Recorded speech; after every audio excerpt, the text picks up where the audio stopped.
देवताओं और दानवों का युद्ध। शंखचूड़ के साथ वीरभद्र का संग्राम।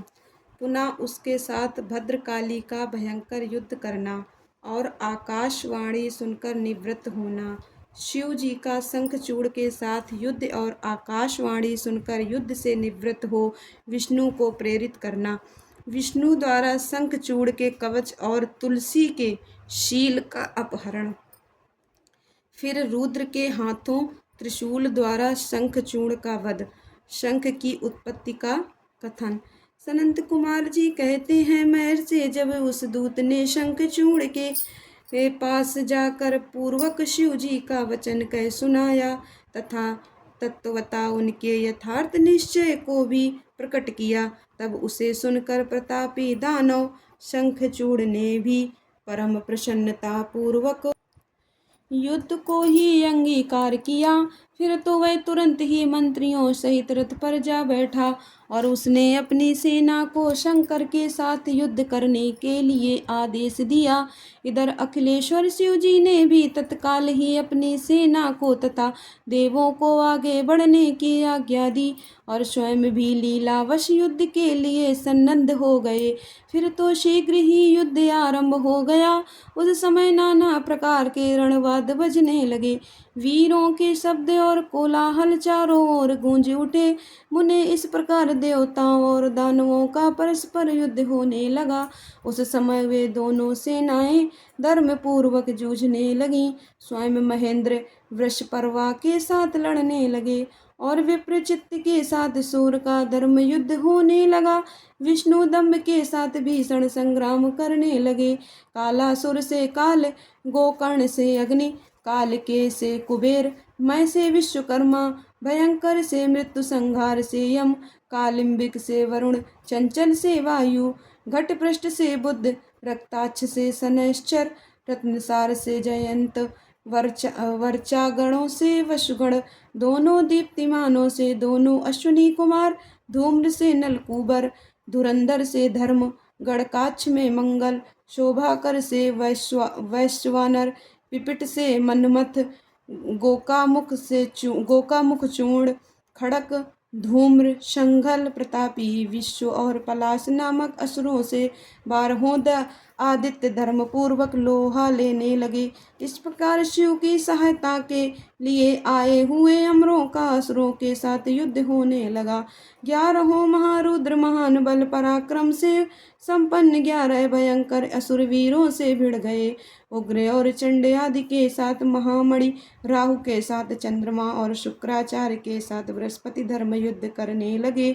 इस प्रकार उस महायुद्ध में नंदीश्वर आदि सभी शिवगण श्रेष्ठ दानवों के साथ संग्राम करने लगे। विस्तार भय से उनका पृथक वर्णन नहीं किया गया है। मुने उस समय सारी सेनाएं निरंतर युद्ध में व्यस्त थीं और शंभु काल्यसुत के साथ वटवृक्ष के नीचे विराजमान थे। उधर शंखचूड़ भी रत्नाभरणों से विभूषित हो करोड़ों दानवों के साथ रमणीय रत्न सिंहासन पर बैठा हुआ था। फिर देवताओं तथा असुरों में चिरकाल तक अत्यंत भयानक युद्ध होता रहा। तदनंतर शंखचूड़ भी आकर उस भीषण संग्राम में जुट गया। इसी बीच महाबली वीरभद्र समरभूमि में बलशाली शंखचूड़ से जा भिड़े। उस युद्ध में दानवराज जिन जिन अस्त्रों की वर्षा करता था उनको वीरभद्र खेल ही खेल में अपने बाणों से काट डालते थे। व्यास जी इसी समय देवी भद्रकाली ने समरभूमि में जाकर बड़ा भयंकर सिंहनाद किया। उनके उस शब्द को सुनकर सभी दानव मूर्छित हो गए। उस समय देवी ने बारंबार अट्टहास किया और मधुपान करके वे रण के मुहाने पर नृत्य करने लगीं। उनके साथ ही उग्रदंडा और कोटवी ने भी मधुपान किया तथा अन्यायन देवियों ने भी खूब मधु पीकर युद्ध स्थल में नाचना आरंभ किया। उस समय शिवगणों तथा देवों के दलों में महान कोलाहल मच गया। सारा सुर समुदाय बहुत प्रकार से गर्जना करता हुआ हर्षमगन हो गया। तदनंतर काली ने शंखचूड़ के ऊपर प्रलयकालीन अग्नि की शिखा के समान उद्दीप्त आग्नेयास्त्र चलाया, परंतु दानवराज ने वैष्णवास्त्र से उसे शीघ्र ही शांत कर दिया। तब देवी भद्रकाली ने उस पर नारायणास्त्र का प्रयोग किया। वह अस्त्र दानव शत्रु को देख कर बढ़ने लगा। तब प्रलयाग्नि ज्वाला के समान उद्दीप्त होते हुए नारायणास्त्र को देखकर शंखचूड़ दंड की भांति भूमि पर लेट गया और बारंबार प्रणाम करने लगा। तब उस दानव को नम्र हुआ देखकर वह अस्त्र निवृत्त हो गया।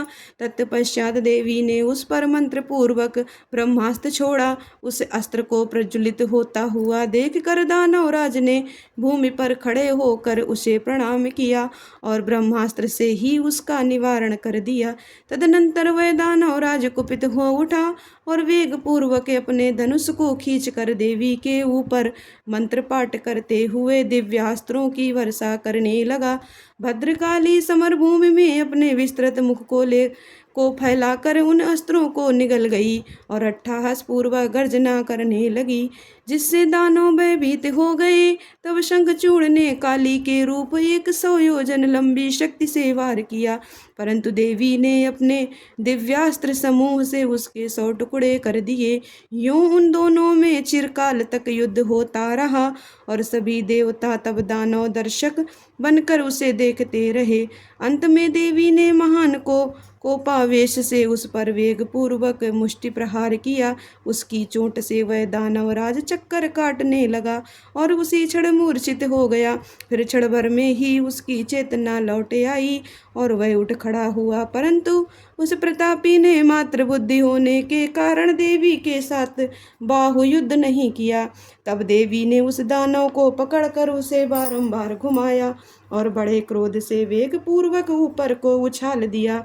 प्रतापी शंखचूड़ वेग से ऊपर को उछला और पृथ्वी पर गिरकर पुनः उठकर खड़ा हुआ। उस महायुद्ध में वह तनिक भी भ्रांत नहीं हुआ था, बल्कि उसका मन प्रसन्न था। तत्पश्चात वह भद्रकाली को प्रणाम करके बहुमूल्य रत्नों द्वारा निर्मित अपने परम मनोहर विमान पर जा बैठा। इधर कालिका भूख से विहल होकर दानवों का रक्तपान करने लगी। इसी अवसर पर वहाँ यों आकाशवाणी हुई, ईश्वरी अभी रणभूमि में सिंहनाद करने वाले 1.5 लाख दानवेंद्र और बचे हैं। ये बड़े उद्यत हैं, अतः तुम इन्हें अपना आहार बना लो। परंतु देवी, संग्राम में दानवराज शंखचूड़ को मारने के लिए मन मत दौड़ाओ, क्योंकि ये तुम्हारे लिए अवध्य हैं, ऐसा निश्चय समझो। आकाशवाणी द्वारा कहे हुए वचनों को सुनकर देवी भद्रकाली ने बहुत से दानवों का मांस भक्षण करके उनका रक्तपान किया और फिर वे शिव जी के निकट चली गईं। वहाँ उन्होंने पूर्वापर के क्रम से सारा युद्ध वृत्तांत कह सुनाया। व्यास जी ने पूछा, महाबुद्धिमान सनंत कुमार जी, काली का वह कथन सुनकर महेश्वर ने उस समय क्या कहा और कौन सा कार्य किया, उसे आप वर्णन करने की कृपा करें, क्योंकि मेरे मन में उसे सुनने की प्रबल उत्कंठा जाग उठी है। सनंत कुमार जी बोले, मुने शंभु तो जीवों के कल्याण करता परमेश्वर और बड़े लीला विहार हैं। वे काली द्वारा कहे हुए वचनों को सुनकर उन्हें आश्वासन देते हुए हंसने लगे। तदनंतर आकाशवाणी को सुनकर तत्व ज्ञान विशारद स्वयं शंकर अपने गणों के साथ समरभूमि की ओर चले। उस समय वे महावृषभ नंदीश्वर पर सवार थे और उन्हीं के समान पराक्रमी वीरभद्र, भैरव और क्षेत्रपाल आदि उनके साथ थे। रणभूमि में पहुंचकर महेश्वर ने वीर रूप धारण किया। उस समय उन रुद्र की बड़ी शोभा हो रही थी और वे मूर्तिमान काल से दिख रहे थे। जब शंखचूड़ की दृष्टि शिव जी पर पड़ी, तब वह विमान से उतर पड़ा और परम भक्ति के साथ दंड की भांति पृथ्वी पर लौटकर उसने सिर के बल उन्हें प्रणाम किया। इस प्रकार नमस्कार करने के पश्चात वह तुरंत ही अपने विमान पर जा बैठा और कवच धारण करके उसने धनुष बाण उठाया। फिर तो दोनों ओर से बाणों की छड़ी लग गई। यूं व्यर्थ ही बाण वर्षा करने वाले शिव और शंखचूड़ का वह उग्र युद्ध सैकड़ों वर्षों तक चलता रहा। अंत में युद्ध स्थल में शंखचूड़ का वध करने के लिए महाबली महेश्वर ने सहसा अपना वह त्रिशूल उठाया, जिसका निवारण करना बड़े बड़े तेजस्वियों के लिए भी अशक्य है। तब तत्काल ही उसका निषेध करने के लिए यूं आकाशवाणी हुई, शंकर मेरी प्रार्थना सुनिए और इस समय इस त्रिशूल को मत जलाइए। ईश यद्यपि आप क्षण मात्र में पूरे ब्रह्मांड का विनाश करने में सर्वथा समर्थ हैं, फिर इस अकेले दानव शंखचूड़ की तो बात ही क्या है। तथापि आप स्वामी के द्वारा देव मर्यादा का विनाश नहीं होना चाहिए। महादेव, आप उस देव मर्यादा को सुनिए और उसे सत्य एवं सफल बनाइए। वह देव मर्यादा यह है कि जब तक इस शंखचूड़ के हाथ में श्री हरि का परम उग्र कवच वर्तमान रहेगा और इसकी पतिव्रता पत्नी तुलसी का सत्यत्व अखंडित रहेगा, तब तक इस पर जरा और मृत्यु अपना प्रभाव नहीं डाल सकेंगे। अतः जगदीश्वर शंकर ब्रह्मा के इस वचन को सत्य कीजिए। तब सत्पुरुषों के आश्रय स्वरूप शिव जी ने उस आकाशवाणी को सुनकर तथास्तु कहकर उसे स्वीकार कर लिया और विष्णु को उस कार्य के लिए प्रेरित किया। फिर तो शिव जी की इच्छा से विष्णु वहां से चल पड़े। वे तो मायावियों में भी श्रेष्ठ मायावी ठहरे। अतः उन्होंने एक वृद्ध ब्राह्मण का वेश धारण किया और शंखचूड़ के निकट जाकर उससे यूं कहा। वृद्ध ब्राह्मण बोले, दानवेंद्र, इस समय मैं याचक होकर तुम्हारे पास आया हूँ, तुम मुझे भिक्षा दो। दीनवत्सल, अभी मैं अपने मनोरथ को प्रकट नहीं करूँगा। जब तुम देना स्वीकार कर लोगे तब पीछे मैं उसे बताऊंगा और तब तुम उसे पूर्ण करना। ब्राह्मण की बात सुनकर राजेंद्र शंखचूड़ का मुख और नेत्र प्रसन्नता से खिल उठे। जब उसने ओम कहकर उसे स्वीकार कर लिया तब ब्राह्मण ने छल पूर्वक कहा, मैं तुम्हारा कवच चाहता हूँ। ये सुनकर ऐश्वर्यशाली दानव राज शंखचूड़ ने, जो ब्राह्मण भक्त और सत्यवादी था, वह दिव्य कवच जो उसे प्राण के समान था, ब्राह्मण को दे दिया। इस प्रकार श्री हरि ने माया द्वारा उससे यह कवच ले लिया और फिर शंखचूड़ का रूप धारण करके वे तुलसी के पास पहुँचे। वहां जाकर सबके आत्मा एवं तुलसी के नित्य स्वामी श्री हरि ने शंखचूड़ रूप से उसके शील का हरण कर लिया। इसी समय विष्णु भगवान ने शंभु से अपनी सारी बात कह सुनाई। तब शिव जी ने शंखचूड़ के वध के निमित्त अपना उद्दीप्त त्रिशूल हाथ में लिया। परमात्मा शंकर का वह विजय नामक त्रिशूल अपनी उत्कृष्ट प्रभा बिखेर रहा था। उससे सारी दिशाएं, पृथ्वी और आकाश प्रकाशित हो उठे। वह मध्याह्नकालीन करोड़ों सूर्यों तथा प्रलयाग्नि की शिखा के समान चमकीला था। उसका निवारण करना असंभव था। वह दुर्धर्ष, कभी व्यर्थ न होने वाला और शत्रुओं का संहारक था। वह तेजों का अत्यंत उग्र समूह, संपूर्ण शास्त्रों का सहायक, भयंकर और सारे देवताओं तथा असुरों के लिए दुष्जय था। वह एक ही स्थान पर ऐसा दमक रहा था मानो लीला का आश्रय लेकर संपूर्ण ब्रह्मांड का संहार करने के लिए उद्यत हो। उसकी लंबाई 1000 धनुष और चौड़ाई 100 हाथ थी। उस जीव ब्रह्मा स्वरूप शूल का किसी के द्वारा निर्माण नहीं हुआ था। उसका रूप नित्य था। आकाश में चक्कर काटता हुआ वह त्रिशूल शिव जी की आज्ञा से शंखचूड़ के ऊपर गिरा और उसने उसी क्षण उसे राख की ढेरी बना दिया। विप्र महेश्वर का वह शूल मन के समान वेगशाली था। वह शीघ्र ही अपना कार्य पूर्ण करके शंकर के पास आ पहुंचा और फिर आकाश मार्ग से चला गया। उस समय स्वर्ग में धुंदुबियां बजने लगी, गंधर्व और किन्नर गान करने लगे, देवों तथा मुनियों ने स्तुति करना आरंभ किया और अप्सराएं नृत्य करने लगीं। शिव जी के ऊपर लगातार पुष्पों की वर्षा होने लगी और ब्रह्मा विष्णु इंद्र आदि देवता तथा मुनिगण उनकी प्रशंसा करने लगे। दानवराज शंखचूड़ भी शिव जी की कृपा से शाप मुक्त हो गया और उसे उसके पूर्व श्री कृष्ण पार्षद रूप की प्राप्ति हो गई। शंखचूड़ की हड्डियों से शंख जाति का प्रादुर्भाव हुआ, जिस शंख का जल शंकर के अतिरिक्त समस्त देवताओं के लिए प्रशस्त माना जाता है।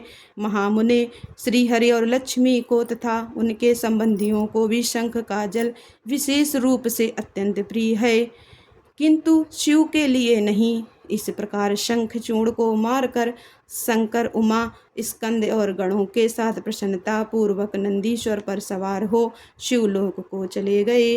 भगवान विष्णु ने वैकुंठ के लिए प्रस्थान किया और देवगण परमानंद मग्न हो अपने अपने लोक को चले गए।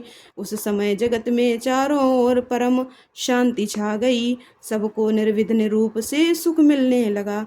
आकाश निर्मल हो गया और सारी पृथ्वी पर उत्तम उत्तम मंगल कार्य होने लगे। मुने, इस प्रकार मैंने तुमसे महेश के इस चरित्र का वर्णन किया है। वह आनंददायक, सर्व दुखारी, लक्ष्मी प्रद और संपूर्ण कामनाओं को पूर्ण करने वाला है।